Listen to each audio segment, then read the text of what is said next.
es periodista, analista republicana. Bienvenida. Alfredo Ortega. Alfredo Ortega es analista político republicano. Apoya a Ted Cruz, ¿no? Apoyas a Ted Cruz. Y por acá no están viendo doble, no. Sándor Valdés, Franco Valdés.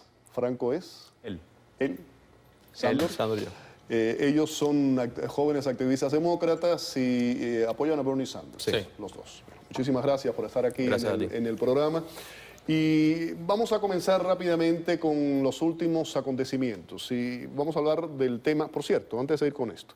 Primero fue Pensilvania. En Pensilvania se dijo que sí, una corte decidió que Ted Cruz pues era elegible para ser presidente de los Estados Unidos. Se cuestionaba dónde había nacido. Y hoy una corte de Nueva Jersey pues reiteró lo mismo. Más o menos, básicamente dice que sí, que existe la posibilidad que es elegible para ser presidente de Estados Unidos. Se cuestionaba si no había nacido en territorio estadounidense, por ejemplo, como el caso de McCain, que nació en Panamá, pero en un sector, un territorio estadounidense de Panamá.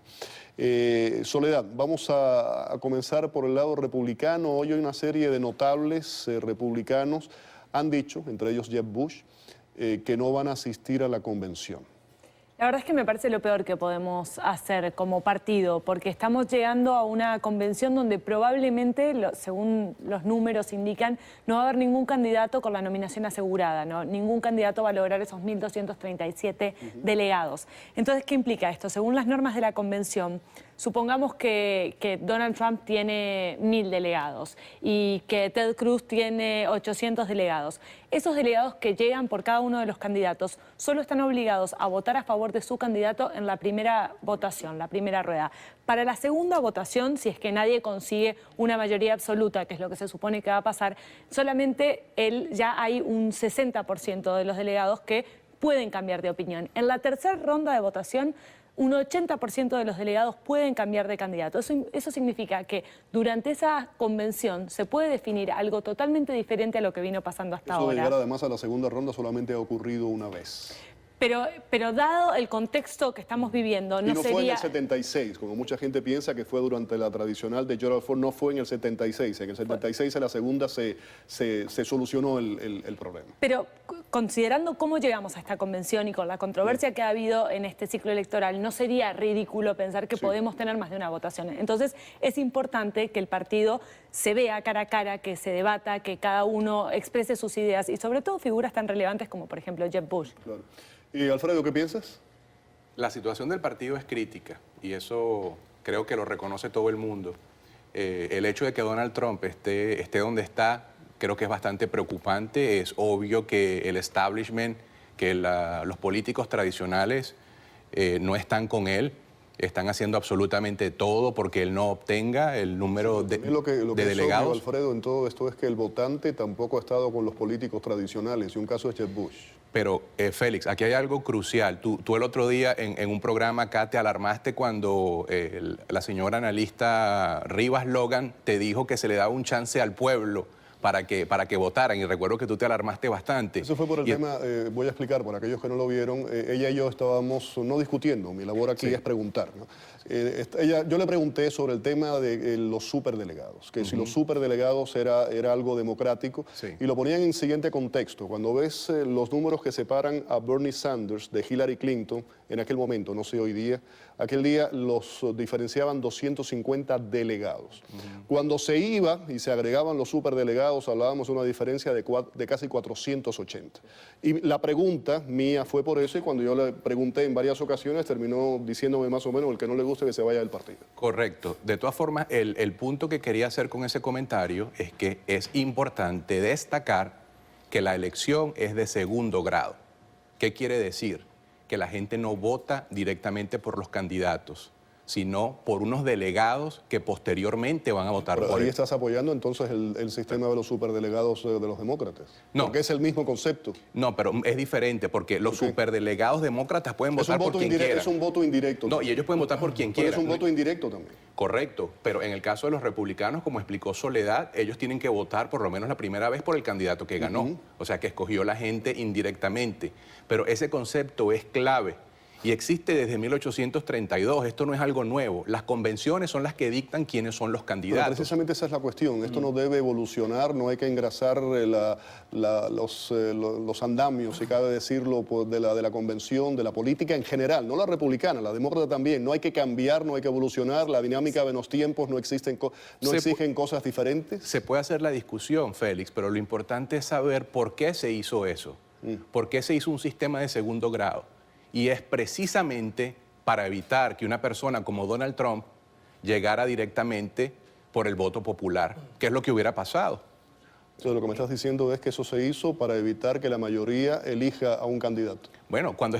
Me estás diciendo lo mismo que me dijo Ana Rivas. Lo que pasa es que bueno, ser no candidato estamos que prefieren. no es nada más definirnos que el partido puede definir. Esto es un debate que se tiene que dar en cada uno de los 50 estados. Cada estado tiene sus propias leyes electorales y no en todos los estados funciona igual. De hecho, hay estados donde hay caucus, hay estados donde hay primarias abiertas, estados con primarias cerradas. Entonces, que el tema de los caucus sería también otro tema de debate. Otro tema de debate, digo, es muy difícil venir a decir, bueno, cambiemos el sistema, porque no hay una persona o una institución que es la que impone las reglas. Es cada uno de los 50 estados, es un debate eterno y puede ser que sea válido tenerlo, pero no a 3 meses de la convención ni en un año electoral. Quizás es algo que tenemos que pensar de noviembre en adelante. Y Donald Trump aceptó las reglas en ese momento que las son supo desde el día 1. Correctas o no, pero las aceptó. Donald Trump está lanzando una pataleta más, pero yo debo decir, en primer lugar, que estoy muy contento de ver cómo se le va la nominación a Donald Trump de sus muy pequeñas manos.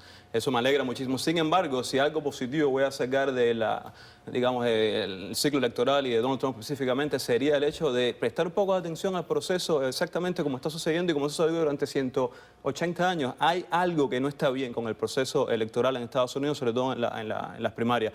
Yo creo que el erradicar o el quitarle un poco de importancia al voto directo es una afrenta contra lo que debe ser la democracia, incluyendo, entendiendo la posibilidad de que un personaje, un adversario como Donald Trump, sea el nominado de su partido, pero afecta a la democracia. Tú estás entonces también en contra del yo creo que es algo que tiene que examinarse más adelante, a largo plazo. Obviamente no es algo que se puede hacer, como dijo también Soledad, a los 3 meses. Estás en contra también de los superdelegados. También hay que revisar el tema de los superdelegados. Y Bernie Sanders se ha quejado también, como se ha quejado Donald Trump, de lo hace de una manera articulada y un poco más centrada. De hecho, Hillary Clinton, cuando estaba peleando la nominación contra Barack Obama para la presidencia por el Partido Demócrata, ella obtuvo el voto popular. Lo que no obtuvo fue el número de delegados que necesitaba, que la superó Barack Obama, pero ella sabe perfectamente cómo funciona el sistema de Estoy de acuerdo con delegados. ustedes, pero también me parece que tiene que haber otro mecanismo para que no sucedan cosas como pasó en Alemania nazi, que Hitler ganó las elecciones por el voto popular, y no debe haber algún tipo de mecanismo que evite que eso pueda pasar en este país. Félix, el simple hecho de que existe la posibilidad, lejana, sí, poco probable también, pero existe la posibilidad de que un candidato republicano o demócrata que no haya participado en las elecciones ahora, en todo este ciclo electoral, sea el elegido de su partido, es completamente inaceptable. Eso fue lo que salió el otro día Paul Ryan y dijo que no. Pero una cosa importante, Félix, Félix, una cosa muy importante. Esto es lo mismo que sucede en España o en Inglaterra, en los sistemas donde los sistemas parlamentarios, por ejemplo, la gente vota por un partido y el partido luego escoge quién va a presidir el gobierno. Mira lo que está pasando en España ahora. Está bien, pero esto no es una cosa que sea que los Estados Unidos somos distintos o que quisimos. O sea, es muy importante saber que esto tiene precedentes a nivel mundial y ocurre en muchas partes. Ahora, lo que es clave acá es qué pasa con todas las personas que votaron durante todo el proceso de primarias y puede llegar a una convención, como ustedes comentaban, y que luego se diga, mira, el candidato no es este, sino el candidato va a ser esta otra persona. Es un insulto.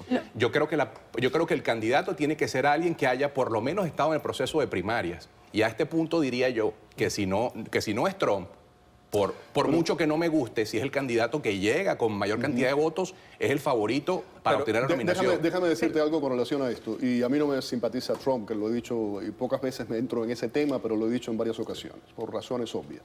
Según los números, existe la posibilidad que Trump llegue a Ohio con entre 1.050 a 1.150 delegados. Esos son los números más o menos de lo que puede ocurrir. Vamos a ponerlo en el medio, 1.100. ¿Cómo se le dice cuando tienes una diferencia de 137 delegados, lo bloqueamos, usted no va a ser aquí el nominado? Muy sencillo. ¿Y cuál es el mensaje? Olvídate ahora de las reglas del partido. ¿Cuál es el mensaje que se le envía al votante que está desilusionado, no cree en la clase política y dice esto no funciona y dicen, pero yo voté por ese señor? puedo agregar una cosa ahí. Me parece que obviamente hay que escuchar al votante, lógicamente es la base de la democracia, pero también hay que leer bien los números. Si Trump no llega con esos 1.237 delegados, llega con 1.000, 1.050, 1.100 delegados, implica que como hasta ahora el 60% del electorado republicano no lo eligió. Con lo cual, si bien hubo una mayoría de personas que votaron por él, la mayoría del electorado no votó por él. Correcto. Y 1.237 no es un número sacado debajo de la manga, es la mitad de los delegados Sí, por más uno. supuesto, claro, Entonces, la mitad eso más que uno. dice Soledad es clave. Y lo otro que ella mencionó que es clave es que cada estado tiene sus reglas. Esto es una federación. Aquí cada estado es prácticamente un país. Y cada estado se da sus propias reglas de cómo va a escoger los delegados y cómo va a ser la repartición de los delegados. Eso es que entre- muy importante. Estaría Y que fuera de entre lugar otras decir que hay espacio para que sea reformado en algo el proceso electoral en Estados Unidos, que se simplifique un poco, porque no es solamente la cuestión de los delegados, también están los caucuses, como tú estabas mencionando. Es un proceso Por extremadamente supuesto, complicado. A ver, coartar el debate no es sano para nada, mucho menos para la democracia, que es un debate válido a tener sin lugar a dudas, pero no es fortuito que el sistema sea como es. De alguna manera, al ser un país tan federal, al ser un país donde es importante que cada estado tenga representación, porque si tuviéramos una votación directa, más allá del proceso de primarias, vayamos a una elección general, si fuera por votación directa, con que haya un candidato que convenza a California, a Nueva York y a Texas, ya tiene ganado el resto del país. Si convence esos 3 estados, no importa lo que piense el americano de ninguna otra región, porque ya podría ganar el voto popular. El hecho de que haya que cada estado tenga una importancia, tenga un número de votos electorales, está diseñado para que todos los estados y todas las regiones del país tengan voz y voto en una elección y no haya que concentrarse solamente, como pasa en países de América Latina, mi país, por ejemplo, era Argentina, donde si uno gana la provincia de Buenos Aires, ganó todo el país. Y entonces hay candidatos que llegan a la presidencia sin saber, sin importarles lo que está pasando en el norte del país, lo que está pasando en el sur del país, porque con haber ganado la provincia de Buenos Aires les alcanzó.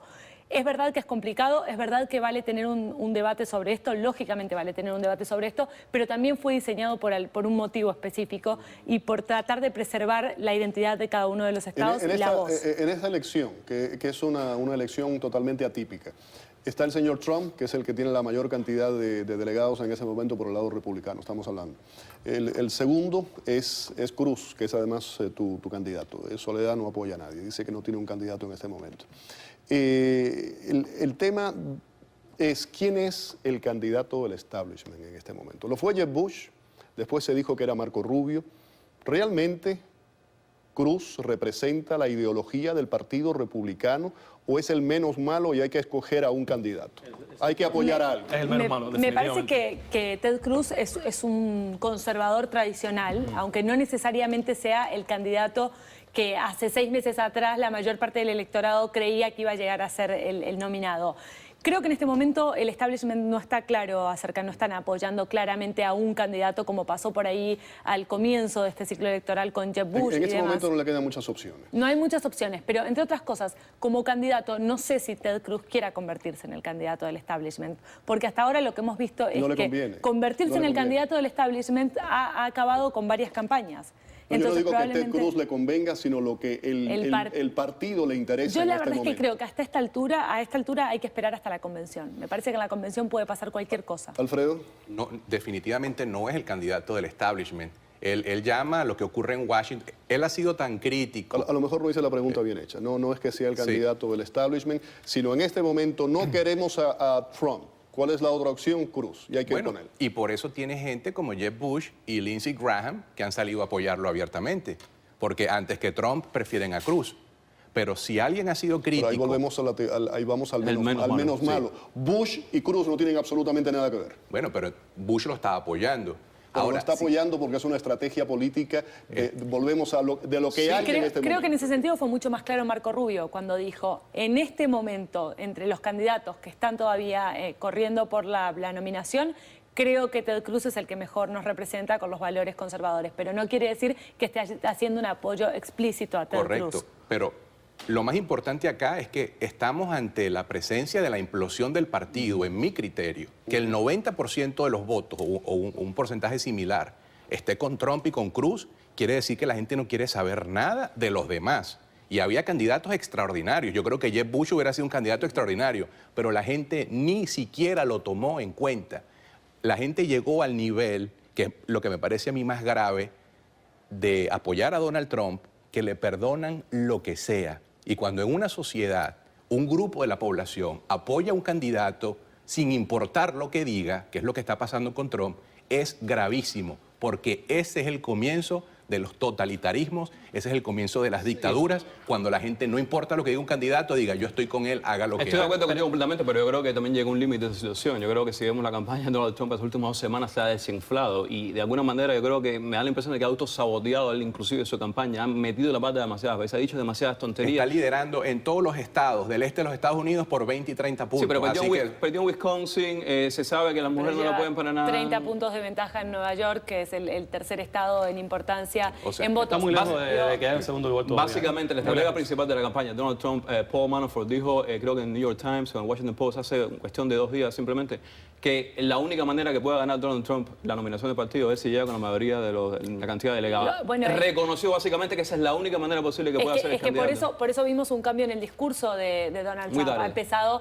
a criticar el sistema porque sabe que si no llega con los 1.237 es muy difícil que No gane tiene la posibilidad. Yo nominación. creo que tampoco podemos menospreciar a Donald Trump, ¿eh? Y yo creo que muchas de sus declaraciones no son tan tontas como parecen y es mucho más habilidoso y lo ha demostrado, ¿eh? Creo que hay una acuerdo. estrategia detrás de todo esto. Llevamos todos 9 meses diciendo se desinfla, no va a ninguna parte, no sabe lo que está haciendo. Y yo creo que sí sabe. llegó hasta acá. Sí sabe lo que está haciendo. Vamos a la pausa. Vamos a la pausa y regresamos acá con los invitados. Quédense con nosotros.